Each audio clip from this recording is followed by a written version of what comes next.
Coronavirus en Belgique, comment éviter une deuxième crise sanitaire impliquant des patients qui ne souffrent pas du Covid-19? Depuis le 14 mars, toutes les consultations médicales dites non urgentes sont suspendues afin d'éviter une saturation des infrastructures de soins de santé pour faire face à la pandémie de coronavirus. Mais plusieurs médecins tirent la sonnette d'alarme concernant le risque de voir arriver en Belgique une deuxième crise sanitaire après celle du coronavirus. Selon eux, il y a un risque de devoir faire face à une vague de mortalité liée à des pathologies non Covid. Du fait de la concentration des moyens sur les patients atteints du coronavirus, il y a un risque de surmortalité indue ou exagérée du fait de la non-prise en charge des patients souffrant de pathologies dites classiques. Certains médecins et hôpitaux plaident pour une reprise encadrée de tous les soins. Il y a aussi le cas des patients qui souffrent de pathologies communes et qui devraient se faire soigner, mais qui ne se rendent pas à l'hôpital par peur d'attraper le Covid-19. La sensibilisation joue donc aussi un rôle important pour éviter cette deuxième crise sanitaire. Le docteur Wissam Bousleman est médecin-chef au centre hospitalier Epicuradat. Lui aussi estime qu'il y a une deuxième crise sanitaire très probablement, qui va arriver avec tous ces patients qui ne sont pas venus pour se faire soigner, avec des pathologies qui sont laissées sans traitement actuellement, surtout des pathologies chroniques. Il lance un appel à la population à se rendre à l'hôpital, si leur état de santé le nécessite, car il estime qu'il y a de nombreuses personnes qui n'osent plus se rendre à l'hôpital par crainte d'attraper le Covid-19. Comme c'est le cas dans d'autres hôpitaux, Wissam Bousleman constate une diminution nette de certaines pathologies qui étaient beaucoup plus fréquentes qu'avant la crise, comme les AVC ou les appendicites, par exemple. Cela indiquerait que certaines personnes préfèrent ne pas se faire soigner que de se rendre en milieu hospitalier. On est occupé à sensibiliser la population à venir vraiment, pour qu'on puisse leur fournir les soins nécessaires, explique le docteur. Gilbert Béjani, vice-président de l'ABSIN, pose d'emblée la question. Va-t-on causer une morbimortalité par non-accès aux soins pour les autres pathologies ? À lire aussi toutes nos infos sur le coronavirus. Il demande clairement aux autorités de pouvoir, à présent, aller plus loin que les services essentiels et non urgents afin de permettre la reprise d'une activité qui ne se limite pas au nécessaire et à l'urgent, mais qui essaie de reprendre en charge les soins habituels. Pour justifier cette demande, le docteur Béjani invoque deux raisons. Pour lui, il faut respecter l'autonomie des structures, donc des médecins et des directeurs d'hôpitaux, et de faire confiance aux professionnels des soins de santé pour qu'ils puissent adapter la prise en charge en fonction de leurs capacités résiduelles, c'est-à-dire les moyens qui restent à disposition une fois que les patients atteints du Covid-19 sont bien pris en charge. Il estime que les hôpitaux ont pu gérer la crise sans être saturés à 100% et que maintenant il s'agit de faire en sorte qu'il n'y ait pas une mortalité parmi les personnes qui ne sont pas atteintes par le coronavirus, mais qui nécessiteraient néanmoins d'être soignées. Dans la notion donnée par les soins de santé, la notion de soins essentiels, c'est le traitement d'une pathologie dont la prise en charge ne peut pas être postposée. Mais le médecin anesthésiste réanimateur estime cependant qu'il y a tout un tas de facteurs à prendre en compte comme le vécu, le ressenti, le contexte social ou psychologique du patient. Selon lui, tous ces paramètres sont à prendre en compte. Pour illustrer son propos, Gilbert Béjani prend l'exemple d'un patient qui développe un ulcère de l'estomac. Un ulcère perforé de l'estomac est une urgence, un ulcère douloureux on peut supposer que c'est essentiel de le voir et de le soigner suite à un diagnostic via endoscopie, mais un mal de ventre d'hôte on ne sait pas si c'est un ulcère ou pas, on dit « patientez un peu » ou « venez me voir ». Juger de ce qui est essentiel ou non va donc dépendre de la demande de soins, qui se définit comme étant quelque chose qui dépend à la fois de la pathologie, mais aussi de l'attente du patient, de ses craintes, de ses angoisses, de son vécu. Il y a non-assistance à des personnes potentiellement en danger. Si le vice-président de l'ABSIN reconnaît la gravité des effets du coronavirus, il se pose néanmoins la question de quel droit la maladie Covid-19 deviendrait prioritaire par rapport à toute autre maladie. Parmi les maladies devenues non prioritaires, il cite comme exemple le cancer, le diabète, insuffisance cardiaque ou l'hypertension.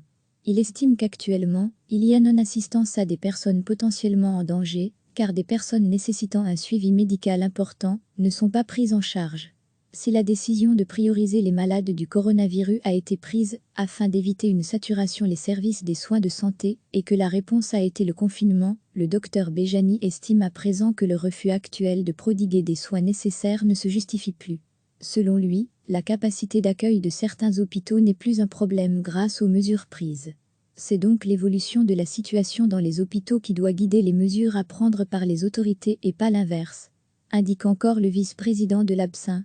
Dans une carte blanche rédigée par Audrey Neupré, spécialiste en médecine physique au CHU de Liège et conseillère communale libérale, la médecin liégeois demande au gouvernement de permettre aux médecins de reprendre, de manière progressive, organisée et sécurisée, les soins de tout type, consultation, intervention, traitement, prise en charge, etc., à destination des patients non Covid. Elle y explique qu'initialement ces mesures étaient prévues pour durer 3 semaines, elles ont ensuite été prolongées de 2 semaines soit jusqu'au 19 avril, puis encore prolongées sans qu'il n'y ait de date fixée pour un potentiel retour progressif à la normale. Le Conseil national de sécurité, qui se réunira demain, pourrait éclaircir la situation. Une situation qui inquiète chaque jour un peu plus des professionnels des soins de santé. Recevez chaque matin l'essentiel de l'actualité. Depuis le 14 mars, toutes les consultations médicales dites non urgentes sont suspendues afin d'éviter une saturation des infrastructures de soins de santé pour faire face à la pandémie de coronavirus. Mais plusieurs médecins tirent la sonnette d'alarme concernant le risque de voir arriver en Belgique une deuxième crise sanitaire après celle du coronavirus. Selon eux, il y a un risque de devoir faire face à une vague de mortalité liée à des pathologies non Covid. Du fait de la concentration des moyens sur les patients atteints du coronavirus, il y a un risque de surmortalité indue ou exagérée du fait de la non-prise en charge des patients souffrant de pathologies dites classiques. Certains médecins et hôpitaux plaident pour une reprise encadrée de tous les soins. Il y a aussi le cas des patients qui souffrent de pathologies communes et qui devraient se faire soigner, mais qui ne se rendent pas à l'hôpital par peur d'attraper le Covid-19. La sensibilisation joue donc aussi un rôle important pour éviter cette deuxième crise sanitaire. Le docteur Wissam Bousleman est médecin-chef au centre hospitalier Epicuradat. Lui aussi estime qu'il y a une deuxième crise sanitaire très probablement, qui va arriver avec tous ces patients qui ne sont pas venus pour se faire soigner, avec des pathologies qui sont laissées sans traitement actuellement, surtout des pathologies chroniques. Il lance un appel à la population à se rendre à l'hôpital, si leur état de santé le nécessite, car il estime qu'il y a de nombreuses personnes qui n'osent plus se rendre à l'hôpital par crainte d'attraper le Covid-19. Comme c'est le cas dans d'autres hôpitaux, Wissam Bousleman constate une diminution nette de certaines pathologies, qui étaient beaucoup plus fréquentes qu'avant la crise, comme les AVC ou les appendicites, par exemple. Cela indiquerait que certaines personnes préfèrent ne pas se faire soigner que de se rendre en milieu hospitalier. On est occupé à sensibiliser la population à venir vraiment, pour qu'on puisse leur fournir les soins nécessaires, explique le docteur. Gilbert Béjani, vice-président de l'ABSIN, pose d'emblée la question. Va-t-on causer une morbimortalité par non-accès aux soins pour les autres pathologies ? À lire aussi toutes nos infos sur le coronavirus. Il demande clairement aux autorités de pouvoir, à présent, aller plus loin que les services essentiels et non urgents afin de permettre la reprise d'une activité qui ne se limite pas au nécessaire et à l'urgent, mais qui essaie de reprendre en charge les soins habituels.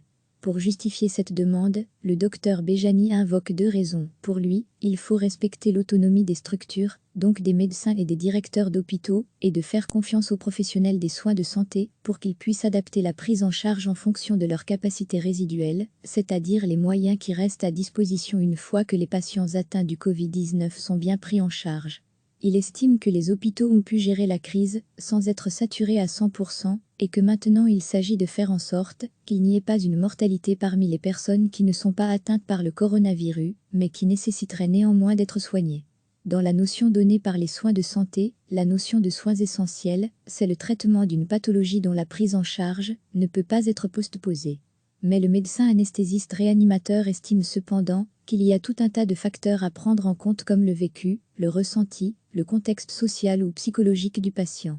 Selon lui, tous ces paramètres sont à prendre en compte. Pour illustrer son propos, Gilbert Béjani prend l'exemple d'un patient qui développe un ulcère de l'estomac.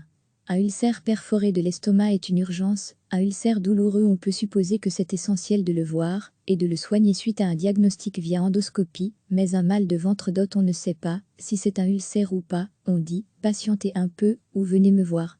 Juger de ce qui est essentiel ou non va donc dépendre de la demande de soins, qui se définit comme étant quelque chose qui dépend à la fois de la pathologie, mais aussi de l'attente du patient, de ses craintes, de ses angoisses, de son vécu. Il y a non-assistance à des personnes potentiellement en danger. Si le vice-président de l'ABSIN reconnaît la gravité des effets du coronavirus, il se pose néanmoins la question de quel droit la maladie Covid-19 deviendrait prioritaire par rapport à toute autre maladie.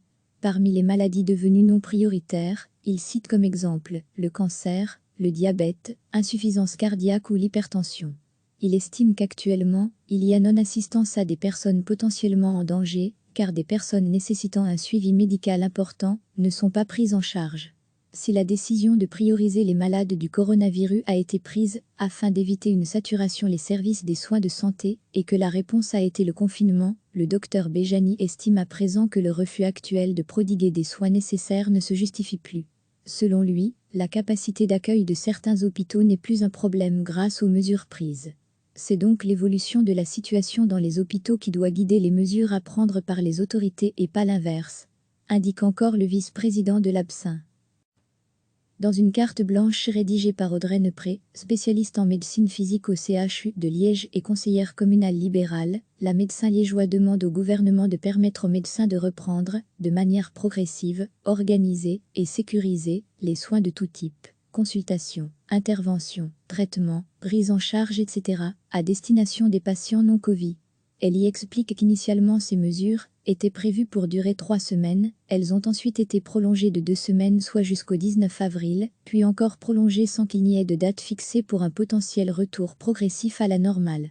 Le Conseil national de sécurité, qui se réunira demain, pourrait éclaircir la situation.